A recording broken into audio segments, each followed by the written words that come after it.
সুখ আর অভিজ্ঞতা, এই দুই জীবনে একসাথে কখনোই আসে না। মনে রাখবেন, যেখানে সুখ থাকে সেখানে অভিজ্ঞতা থাকে না। আর যখন এই সুখ আমাদের জীবন থেকে দূরে চলে যায়, তখন আমাদের জীবনে আসে এই অভিজ্ঞতা। পরমাত্মা, প্রকৃতি, নিয়তি এই অভিজ্ঞতাকে আমাদের জীবনে পাঠান, যাতে আমরা একটা অত্যন্ত গুরুত্বপূর্ণ শিক্ষা, একটা জ্ঞান প্রাপ্ত করতে পারি। এই অভিজ্ঞতা আমাদের শেখায় যে অতীতে এমন কি হয়েছিল যা আমাদের করা উচিত হয়নি। আমাদের শেখায় ভবিষ্যতে এমন কি আছে যা আমাদের করা উচিত আর কি করা উচিত নয়। দেখতে গেলে এই অভিজ্ঞতা আমাদের সেই শিক্ষা দেয় যার জন্য আমরা সুখের দিকে উচিতভাবে অগ্রসর হতে পারি। সেই জন্য জীবনে যখনই দুঃখ আসবে, দুঃখের এই সময় আসবে, তখন হতাশ হবেন না। বোঝার চেষ্টা করুন এই পরিস্থিতি কেন এসেছে, কি শিক্ষা দিতে এসেছে। যদি আপনি সেই জ্ঞান লাভ করেন, সুখের পথে অগ্রসর হন, তাও উচিত রূপে, তাহলে এই অভিজ্ঞতার উদ্দেশ্য পূরণ হয়ে যায়। তাহলে আসুন আর আমার সাথে ভালোবেসে বলুন, রাধা রাধা। জীবনে শিখরে পৌঁছানোর জন্য মানুষের কি প্রয়োজন হয়ে থাকে? সিঁড়ির। কিন্তু তাও প্রত্যেক মানুষ, প্রত্যেক ব্যক্তি শিখরে পৌঁছতে পারেন না। এর কারণ কি? কারণ একটা হতে পারে যে মানুষ কল্পনা করতে থাকেন কিন্তু সিঁড়ি খুঁজে পান না। কিছু মানুষ খুঁজে নেন কিন্তু তা পেয়ে এতটাই প্রসন্ন হয়ে যান যে তারপর আর কোনো কর্মই করেন না। খুব সোজা ব্যাপার। অনেক মানুষ সিঁড়ি খুঁজে পান না, আর যদি পেয়েও যান তাও যতক্ষণ না তাতে চড়ছেন সেই শিখরে পৌঁছবেন কি করে? যতক্ষণ না আপনি পরিশ্রম করছেন, যতক্ষণ না সেই সিঁড়িতে আপনি চড়ছেন, যতক্ষণ না ক্লান্ত হচ্ছেন, আপনার পায়ে হাঁটুতে ব্যথা না হচ্ছে, ততক্ষণ এই শিখরে পৌঁছানোর সৌভাগ্য লাভ করতে পারবেন না। তাহলে কল্পনার সাথে কর্ম করুন, পরিকল্পনার সাথে পরিশ্রম করুন, সব কিছু পাবেন। আসুন আমার সাথে ভালোবেসে বলুন, রাধা রাধা। সমস্যা, কঠিন সময়, সংকট, বিপদ কার জীবনে নেই? প্রত্যেকের জীবনে আছে। কিন্তু আমাকে একটা কথা বলুন, যদি নৌকায় ঢেউকে ভয় পেতে শুরু করে, তাহলে সাগর পার করবে কে? কখনো কোনো ছোট্ট পিঁপড়েকে দেখেছেন, যে আকারে হয়তো ছোট হতে পারে কিন্তু বড় শিক্ষা দিয়ে যায়? কিন্তু আমরা শিখি না। এবার দেখুন একটা পিঁপড়েকে, যে ভোজনের খোঁজে বাইরে বের হয়, একটা ছোট্ট দানা তুলে নেয়। ছোট দানা তোলে কারণ তার থেকে বেশি সে তুলতেই পারবে না। সে দানা নিয়ে চলতে শুরু করে, কোনো দেওয়ালে উঠে পড়ে, আবার পড়েও যায়। সেই দানা দূরে কোথাও একটা পড়ে যায়, তা আবার খোঁজে, তুলে নেয়, আবার চলতে থাকে। পড়ে যায়, আবার ওঠে, পড়ে যায়, আবার ওঠে। সেই দানাটা রেখে দেয়, আবার বেরিয়ে পড়ে ভোজনের খোঁজে। পরিশ্রম করতে থাকে কিন্তু হার মানে না। এই শিক্ষাই তো আমাদের প্রাপ্ত করতে হবে। নিরন্তর পরিশ্রম আর নির্ভীক হয়ে কর্ম করে যেতে হবে। এটাই হলো সাফল্যের মাধ্যম, এটাই হলো জয়ের মন্ত্র, অচ্যুত অজয় অস্ত্র। তাহলে আসুন আর আমার সাথে ভালোবেসে বলুন, রাধা রাধা। আমরা সকলে চাই আমাদের জীবনে সাফল্য আসুক। আমরা চাই যে এই সংসারে আমাদের খ্যাতি ছড়িয়ে পড়ুক। আমরা চাই যেন আমরা আলোচিত হই। কিন্তু শুধু চাইলেই কি যায় আসে? যদি এই সংসারে আলোচিত হতে হয়, তাহলে পরিচিত হতে হবে পরিশ্রমের দ্বারা। যতক্ষণ না আপনারা পরিশ্রমের সাথে পরিচিত হবেন, সাফল্যের সাথে পরিচিত হবেন না। সংঘর্ষ করতে হবে প্রতিদিন, প্রতি বছর। জীবনের সব পরিস্থিতিতেই হয়তো নতুন নতুন বাধা আসবে, নতুন নতুন বিঘ্ন ঘটবে। কিন্তু এটা আবশ্যক নয় যে সমস্ত বিঘ্ন বিনাশের জন্য আসবে। কিছু বিঘ্ন আপনার পথ প্রশস্ত করার জন্য আসবে, আপনার পথ পরিষ্কার করার জন্য আসবে। যদি আপনাকে উদাহরণ দিই, যখন বন্যা আসে, বাড়ি ঘর ভেসে যায়, তখন আমরা হতাশ হয়ে পড়ি, আমরা দুঃখী হয়ে পড়ি।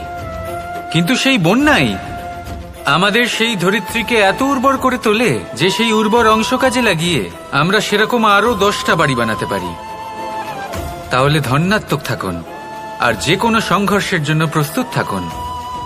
জীবনে অনেক দূর যেতে পারবেন। তাহলে আসুন আমার সাথে ভালোবেসে বলুন, রাধা রাধা। জীবনে কখনো কখনো আমরা সেই পরিস্থিতিতে ফেসে যাই যখন আমাদের মনে হয় যে আমাদের নতুন কিছু একটা করতে হবে, কিন্তু আমরা করতে পারি না, কারণ কোথাও না কোথাও আমরা রীতির দ্বারা আবদ্ধ, আর আমরা সেই রীতি ভাঙতে চাই না। কেবল একটাই প্রশ্ন আসে মনে, আশেপাশের মানুষ কি বলবে, আশেপাশের মানুষ কি ভাববে। আপনাকে একটা প্রশ্ন করি, কারা এই মানুষজন? আপনার জন্মের সময় এই মানুষজন কোথায় ছিলেন? যখন আপনি কোনো সমস্যায় পড়েন তখন এই মানুষজন কোথায় থাকেন? এগিয়ে এসে কি আপনাকে সাহায্য করেন, নাকি সেই সমস্যার সমাধান আপনি নিজেই করেন? এইসব মানুষজনের চিন্তা ত্যাগ করুন যদি আপনি জীবনে বাঁচতে চান। ভেবে দেখুন জীবনে কি কি শুভ আছে আর কি কি শুভ করতে পারেন। যদি তা স্রোতের বিপরীতে হয় তাহলে সংঘর্ষ করুন, কিন্তু এইসব মানুষজনের কথা ভাববেন না। ভেবে দেখুন জীবনে আপনি কি কি শুভ কাজ করতে পারেন। এটা ভাবুন যে আপনি কখনো এমন কোনো কাজ করে ফেলেননি তো যার জন্য কারোর হৃদয় আহত হয়েছে। শুভর দিকে নিজের চিন্তা কেন্দ্রীভূত করুন, আপনার জীবনে সব কিছু শুভই হবে। তাহলে আসুন আমার সাথে ভালোবেসে বলুন, রাধা রাধা। আজকাল আপনি দেখে থাকবেন যে মা বাবা শুধুমাত্র সন্তানকে ভালোবাসেন তা নয়, তাদের মোহেও জড়িয়ে পড়েন। বিদ্যালয়ে যখন পাঠান তখন সমস্ত সুযোগ সুবিধা দিয়েই পাঠান।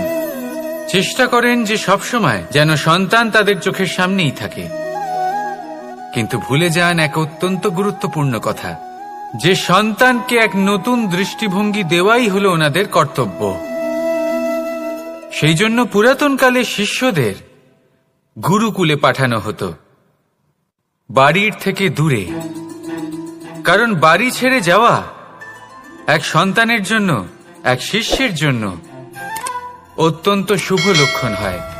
যখন সে বাড়ির থেকে দূরে, গৃহস্থের থেকে দূরে থাকবে, তখন এই সংসারকে সে এক নতুন দৃষ্টিভঙ্গি দিয়ে দেখবে, পরখ করবে, বুঝতে পারবে, আর সবকিছু নিজে থেকেই শিখে যাবে কখন আক্রমণ করতে হয়, কখন পিছু হটতে হয়, কিভাবে এই সংসারের সম্মুখীন হতে হয়। আর এটা আপনার দৃষ্টি ওকে শেখাতে পারবে না, ওর অভিজ্ঞতা ওকে শেখাতে পারবে। তাই মনে রাখবেন, যদি আপনি চান যে আপনার সন্তানের বিকাশ হোক, তাহলে অনেক সময় ওকে নিজের থেকে দূরে নিয়ে যেতে হয়। যদি মোহে আবদ্ধ থাকেন তাহলে ওর বিকাশ কখনোই হবে না। তাহলে আসুন আমার সাথে ভালোবেসে বলুন, রাধা রাধা। কখনো কখনো মানুষ মনে করেন যে সে নিজেই সব থেকে বেশি শক্তিশালী, তিনি হলেন জ্ঞানী। দেখুন, এটা ভালো ব্যাপার যে আপনার মধ্যে শক্তি আছে, জ্ঞান আছে, আর এটা শুধু আপনার জন্য নয়, এই সমস্ত সমাজের জন্য, দেশের জন্য, সমগ্র পৃথিবীর জন্য অত্যন্ত আবশ্যক। কিন্তু এই কথাটাও বোঝা অত্যন্ত আবশ্যক যে এই জ্ঞান যেন কখনো অহংকার না হয়ে ওঠে। যখন মানুষের মধ্যে জ্ঞান থাকে তখন সে রাম হয়ে ওঠে। রাম, যিনি সমুদ্রের বুকে সেতু বানিয়েছিলেন, বানর সেনার দ্বারা রাক্ষস রাজকে পরাজিত করেছিলেন, আর চিরকালের জন্য সবার কাছে আদর্শ হয়ে উঠেছিলেন। আর যদি মানুষের মনে অহংকার জন্মায় তাহলে সে রাবণ হয়ে ওঠে। দেশে বিদেশে যতই খ্যাতি থাকুক না কেন, সে রাক্ষস হয়ে ওঠে, নিজের সাথে সাথে সমস্ত কুলের বিনাশ করে বসে। এবার জ্ঞান নাকি অহংকার, আপনার কি চাই সেই সিদ্ধান্ত আপনার, আর আপনার এই সিদ্ধান্তই নিশ্চিত করবে যে আপনার কর্ম কি হবে, আর আপনার এই কর্মই নিশ্চিত করে দেবে আপনার প্রারব্ধ কি হবে। তাহলে শুভ কর্ম করুন আর আমার সাথে ভালোবেসে বলুন, রাধা রাধা। আপনি কখনো পাখিদের দেখেছেন? যেভাবে মানুষ তার সন্তানকে জন্ম দেয়, পাখিরাও সন্তানদের জন্ম দেয়। আর যেই তার সন্তান এই সংসারে প্রবেশ করে, সেই পাখি তাকে আগলে রাখে, তার যত্ন করে, ওর জন্য বাসা বানায়, ওর জন্য দূর কোথাও থেকে খাবার নিয়ে আসে, নিজের ঠোঁট দিয়ে ওর মুখে খাবার খাইয়ে দেয়, সবকিছু করে। কিন্তু একটা কাজ পাখি করে কিন্তু মানুষ কখনোই করে না। যখন পাখি মনে করে যে তার সন্তান বড় হয়ে গেছে, ওকে এবার ওরা শিখতে হবে নিজেকেই আত্মরক্ষা শিখতে হবে, নিজের খাবার নিজেই খুঁজে আনতে হবে। তো সেই পাখি তার সন্তানকে বাসা থেকে বের করে দেয়। তারপর সেই পাখির সন্তান নিজে উড়তে শেখে, আত্মরক্ষা করতে শেখে এবং আস্তে আস্তে সে আত্মনির্ভর হয়ে ওঠে। কিন্তু মানুষ কি তার সন্তানের সাথে এটাই করে? কখনোই নয়। মানুষ তার সন্তানকে নিজের সাথে বেঁধে রাখে, সব সময় তার লালন পালনের, তার দেখাশোনার ব্যবস্থা করে রাখে, আর এটাই ভাবেন যে আমি হলাম ওর পালনকর্তা, ওর খেয়াল রাখা তো আমার কর্তব্য। কিন্তু না, এই কাজ করতে করতে উনি আস্তে আস্তে নিজেরই সন্তানের শত্রু হয়ে ওঠেন, তার বিকাশের শত্রু হয়ে ওঠেন। তাই যখন সন্তান বড় হবে তখন অবশ্যই ভালোবাসুন, কিন্তু পাখির মতো কঠোর হওয়াও প্রয়োজনীয়, তবেই তার বিকাশ হবে। ওকে নিজের কষ্ট নিজেকেই সহ্য করতে দিন, শিখতে দিন জীবনের অনুভূতি কেমন, তবেই তার বিকাশ হবে। নয়তো সেই সন্তান আজীবন আপনার জন্য বোঝা হয়ে থাকবে, আর আপনি তার বিকাশের পথে আজীবন বাধা হয়ে থাকবেন। আর আমার মনে হয় না আপনি সেটা চাইবেন, তাই তো? আসুন আমার সাথে ভালোবেসে বলুন, রাধা রাধা। নিয়তি। রাধা আমাকে বলে, কৃষ্ণ, যদি তুমি জানো যে নিয়তিতে কি আছে তাহলে তাকে বদলে দাও না কেন? মহাদেব আমাকে বলেন যে শ্রীকৃষ্ণ, যদি আপনি এটা জানেন যে সাম্বের নিয়তি এটাই, তাহলে আপনি তাকে বদলানোর চেষ্টা কেন করেন? কেন? কারণ আমি একজন পিতা, আর পিতার কর্তব্য এটাই, তিনি যেন সম্ভাব্য সব চেষ্টা করেন নিজের সন্তানের মঙ্গলের জন্য। নিয়তি আমি জানি, কিন্তু এটাও আমি জানি যে কর্মের থেকে বড় আর কোনো নিয়তি হতে পারে না।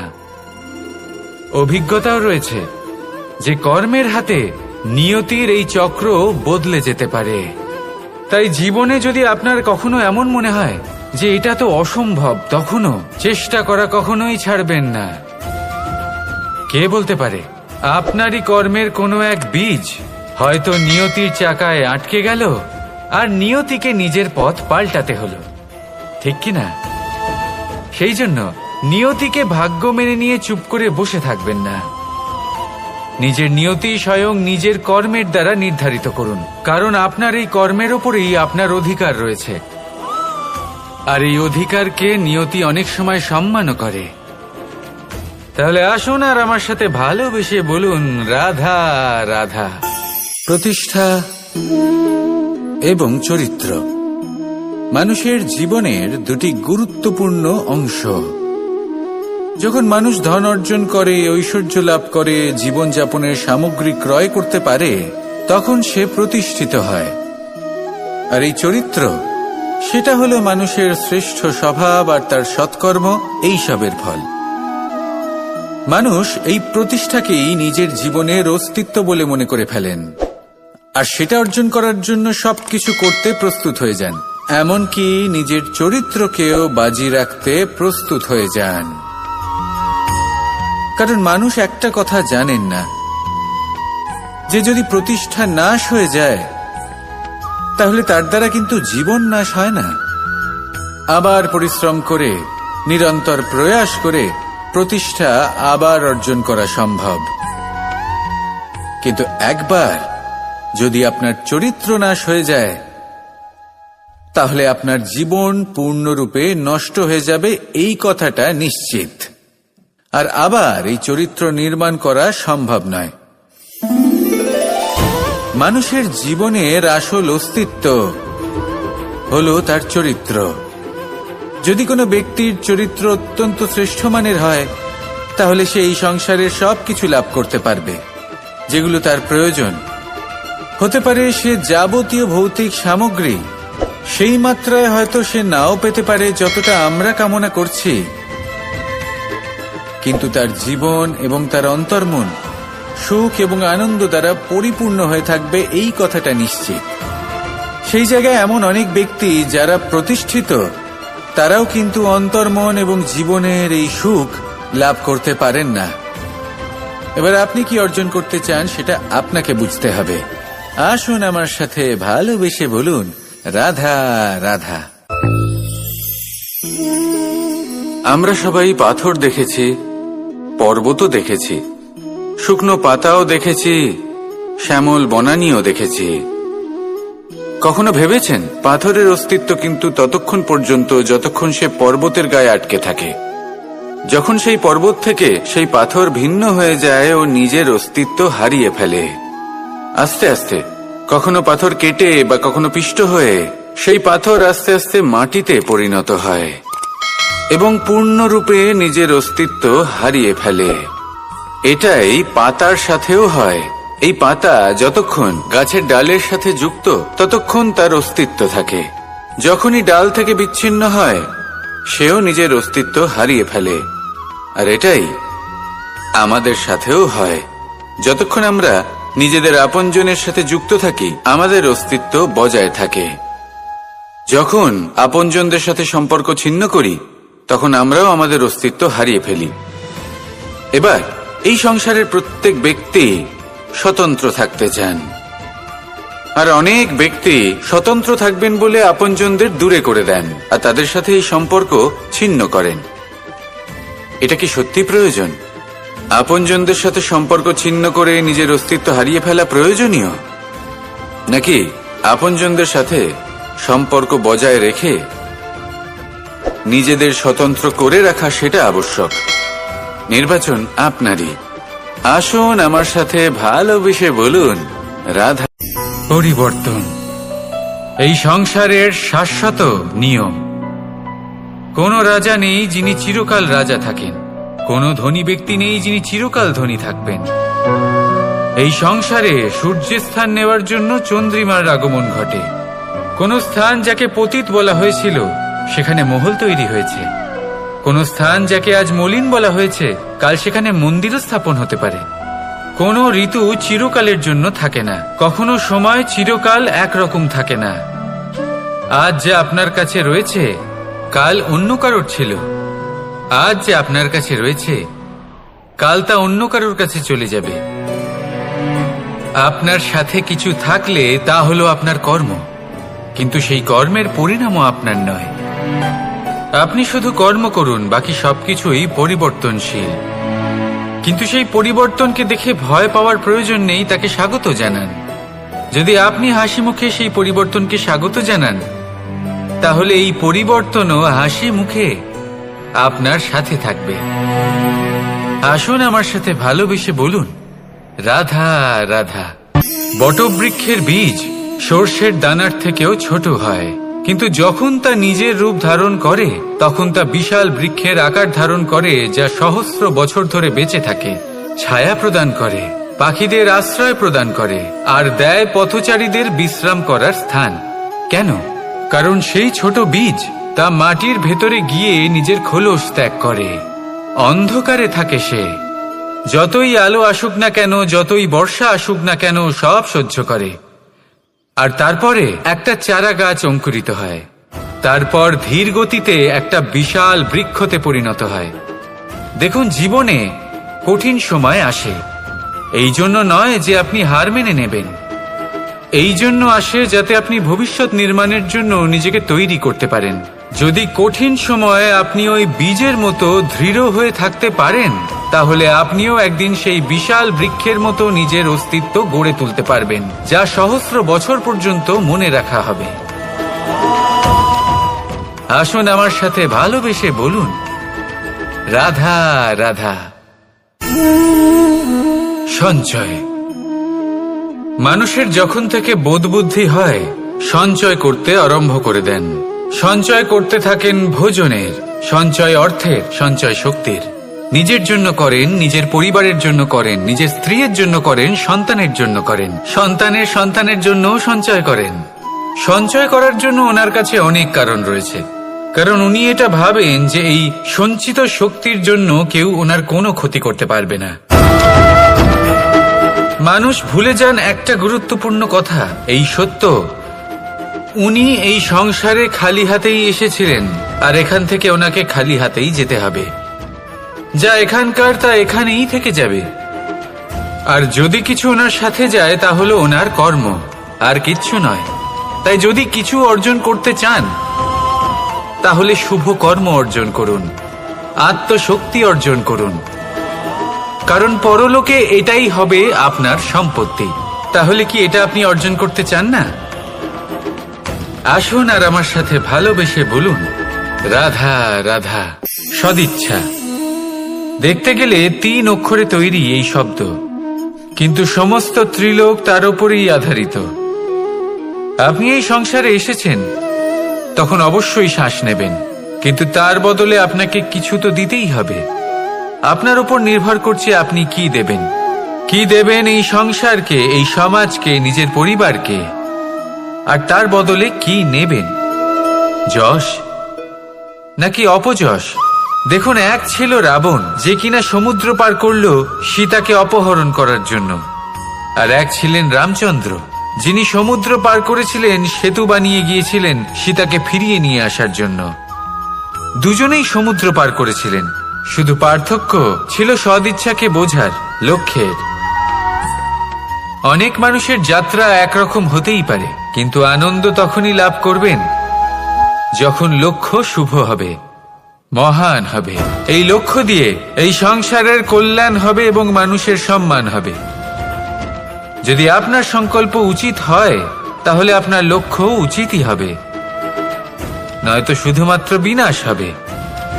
আর উচিত এটাই হবে যে বিনাশের হাত থেকে যেন নিজেকে বাঁচানো যায়, কি বলেন? তাই জীবনে যে লক্ষ্য স্থির করছেন, মনে রাখবেন তা যেন শুভ লক্ষ্য হয়। যদি এরকম হয় তাহলে আপনার যাত্রা, আপনার জীবন দুটোই শুভময় হবে। আসুন আর আমার সাথে ভালোবেসে বলুন, রাধা রাধা। সুরক্ষা। এই সুরক্ষা আসলে কি? এটা কি কোনো কবচ নাকি কোনো সীমা?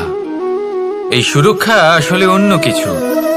আমাদের মাতা পিতা, আমাদের প্রিয়জন, আমাদের বন্ধু, এই সমাজ, আমাদের শুভাকাঙ্ক্ষী, আমাদের আত্মীয়, এনারা সবাই আমাদের জীবনে কোনো না কোনো ভাবে সুরক্ষা দিয়ে থাকেন, একটা কবচ দিয়ে থাকেন কোনো না কোনো রূপে। কিন্তু দেখতে গেলে আমাদের পরাক্রমের পথে, আমাদের বীরত্বের পথে, আমাদের সাহসের পথে এই সুরক্ষাই সব থেকে বড় বাধা হয়ে দাঁড়ায়।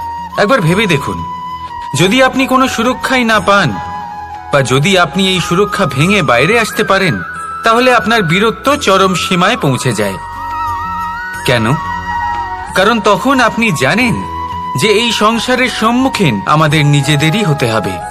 আপনি বুঝে যান যে শত্রুর সম্মুখীন এবার নিজের বলের দ্বারা, নিজের পরাক্রমের দ্বারা, নিজের সাহসের দ্বারা করতে হবে। আর তখন আমাদের মনের মধ্যে এই শক্তি জাগ্রত হয়। এই শক্তি অন্তরেই বসবাস করে, শুধু এটা চিনে নিতে হবে, একে জাগ্রত করতে হবে। আর এটা সুরক্ষা ভেঙে যাওয়ার পরেই সম্ভব হয়। আর যারা নিজের শক্তি সম্পর্কে জানেন, যিনি নিজেই জানেন তিনি কতটা শক্তিশালী, তিনি নিজেই নিজের সুরক্ষা কবচ চিরকালের মতো ভেঙে ফেলে দেন, ঠিক কর্ণের মতো। আর তারপরে দেখুন, আপনার পরাজয় হোক বা বিজয়ী হোক না কেন, সেটাই অনেক বড় হয়, সেটাই প্রশস্ত হয়ে থাকে। সেই জন্য ত্যাগ করুন নিজের ভয়কে, নিজের আশেপাশের এই সুরক্ষা চক্রকে ভেঙে ফেলুন, আর সম্মুখীন হন এই সংসারের নিজের শত্রুর সম্মুখীন হন। পরাক্রমের এই অঙ্কুর, তা অঙ্কুরিত হওয়ার জন্য বীজের উপরের এই কবচ, এটা ভেঙে যাওয়া অতি আবশ্যক।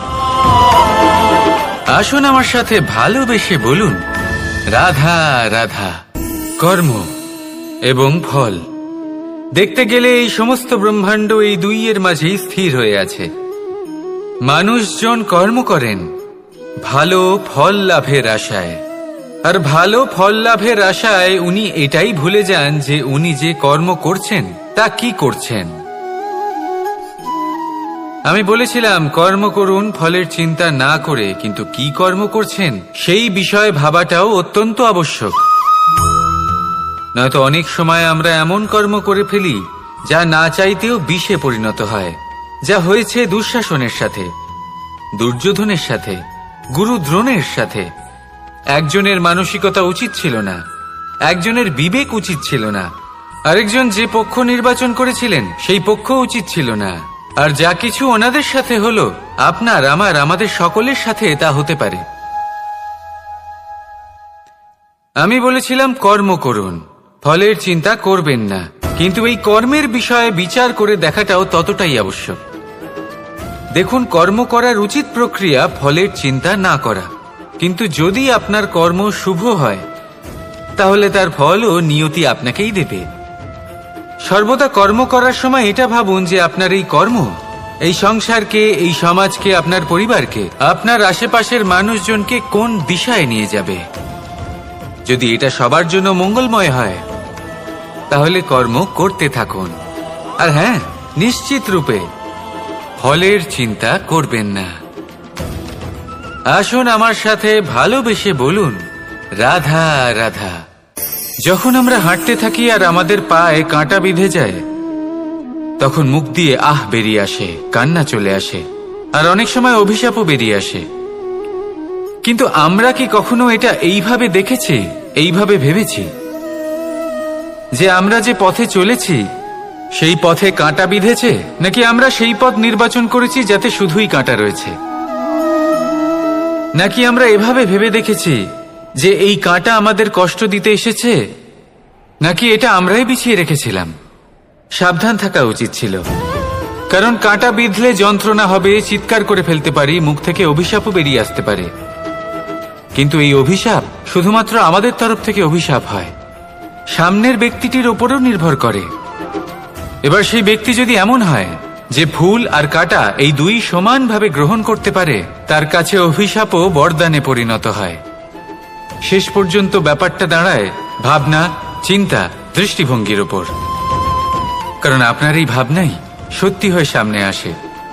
সেই জন্য এই ভাবনা, চিন্তা, মানসিকতাকে গুরুত্ব সহকারে দেখবেন। এই বিবেচনা নিয়ে বিবেচনা করতে শিখুন। আমার কথার অর্থ হলো যে জীবনে যখন এরকম কিছু একটা ঘটবে তখন ভেবে দেখুন যে এরকম কেন হলো। আপনি কি এমন কোনো কর্ম করেছিলেন যার কর্মফল এটা? এমন কোনো কাজ যা অনুচিত ছিল, অসত্য ছিল, যা অভদ্রতার কারণ ছিল? ভেবে দেখা প্রয়োজন। দেখুন, ইচ্ছে হলো আপনার যে আপনি কি করতে চান, ভাবনা আপনার, সত্য আপনার, জীবন আপনার, সিদ্ধান্ত আপনার। আসুন আর আমার সাথে ভালোবেসে বলুন, রাধা রাধা। সময়, এই সময় আসলে কি? এই সময় একটা সরল রেখা তো কখনোই নয়। সময় হলো একটা চক্র, যেখানে এর আদি সেখানেই হলো এর অন্ত, আর যেখানে তা শেষ হয় সেখান থেকেই তার শুরু হয়। এই সময় একটা অত্যন্ত বিচিত্র চিন্তা, বিচিত্র ভাবনা, একটা বিচিত্র বস্তু যা কেউ বুঝতে পারেন না। এই সময়ের লীলা, এর কোনো প্রমাণ নেই, কোনো জ্ঞান নেই, কোনো পরিমাপ নেই। শুধু এটুকু আমরা জানতে পারি, যেখানে শেষ হবে সেখান থেকে একটা নতুন সূচনাও হবে। যা আজ আপনার কাছে আছে কাল অন্য কারোর কাছে যাবে, তারপরে তার কাছ থেকেও অন্য কারোর কাছে যাবে, তারপরে তার থেকেও ছিনিয়ে নেওয়া হবে। এই নিয়তির একজনের কাছ থেকে অন্যজনের কাছে আদান প্রদানের এই সময় হলো আপনার সময়। এই সময়ের সদ্ব্যবহার করুন, এই সময়কে বাঁচুন। আপনাকে শুধু এটাই সুনিশ্চিত করতে হবে যে আপনি কোন পক্ষে আছেন। আর সত্যি বলতে কি, আপনার জীবনের পরিণাম নির্ভর করে আপনার নির্বাচনের ওপর। আপনি কোন পক্ষ নির্বাচন করছেন? তাহলে মনে রাখবেন, জীবনে সেই পক্ষই নির্বাচন করবেন যা চয়ন করার পরে আপনি সুখ অনুভব করবেন, আপনি সন্তোষ লাভ করবেন, প্রসন্নতা লাভ করবেন। আর আমি এটাই সুনিশ্চিত করব যে এই পক্ষ যেন শান্তির পক্ষ হয়, এই পক্ষই যেন প্রেমের পক্ষ হয়। তাহলে চিন্তা করবেন না, আর আসুন আমার সাথে ভালোবেসে বলুন, রাধা রাধা। দৃষ্টি আর দৃষ্টিভঙ্গি, এই সমগ্র লীলা হলো এই দুইয়ের। বিচিত্র হতে পারে, কিন্তু এটাই সত্যি। এবার আপনাকে একটা উদাহরণ দিয়ে বোঝাই। অনেক সময় আপনি কোনো ব্যক্তিকে এটা বলতে শুনবেন যে আমি আমার নিজের উপরে গর্ব করি, আমি নিজেকে নিয়ে গর্ব করি, আমি খুব ভালোভাবে আমার মা বাবার সেবা করি, ওনাদের আমি সবসময় সুখী রাখি, ওনাদের আমি একটা বাড়ি দিয়েছি, সকল সুখ সুবিধা দিয়েছি, ওনাদের জীবনে প্রত্যেক জিনিস দিয়েছি আর দেব যা তাদের প্রয়োজন। এবার আমাকে বলুন যে আপনি কে হন? আপনি হলেন সেই বীজ যা আপনার মাতা পিতা রোপণ করেছেন। আপনার মা বাবাই আপনাকে এই সংসারে জন্ম দিয়েছেন। এবার এইসব কথার কি তাৎপর্য? এই হলো সেই ব্যক্তির দৃষ্টিভঙ্গি। এবার দেখা যাক এই প্রকৃতি আমাদের কি শেখায়। কখনো কোনো গাছকে দেখবেন, যখন সেই গাছে ফল আসে, সে মালিকে এটা বলে না যে দেখো আমি তোমাকে ফল খেতে দিচ্ছি। সেই বৃক্ষ এটা বলে না যে দেখো আমি তোমায় আহার করতে দিচ্ছি, কারণ ও জানে যে এটা হলো সেই মালির পরিশ্রম, এটা হলো তারই কর্মের ফল, আর এটা তারই পাওয়া উচিত। সে বলে যে তোমার জিনিস তোমাকেই অর্পণ করলাম, এ আমার জিনিস নয়। ও জানে সেই মালির গুরুত্ব আসলে কি, এটা হলো তার দৃষ্টিভঙ্গি। সেই জন্য আপনি জীবনে কোন ব্যক্তির মধ্যে, কোন পশু পাখির মধ্যে, কোন প্রাণীর মধ্যে, কোন পরিস্থিতিতে, কোন আবেগের মুহূর্তে কি দেখতে পাচ্ছেন, সেটা আপনার দৃষ্টিভঙ্গির উপরে নির্ভর করছে। তাই নিজের মনে ধন্যাত্মক ভাব জাগ্রত করুন, শুভ চিন্তা নিয়ে আসুন। এই ভাবনাই সত্য হয়ে সামনে আসবে। এই দৃষ্টিভঙ্গি এমন হয়ে যাবে যে আপনার জীবনে সবকিছুই শুভ হবে। তাহলে আসুন আর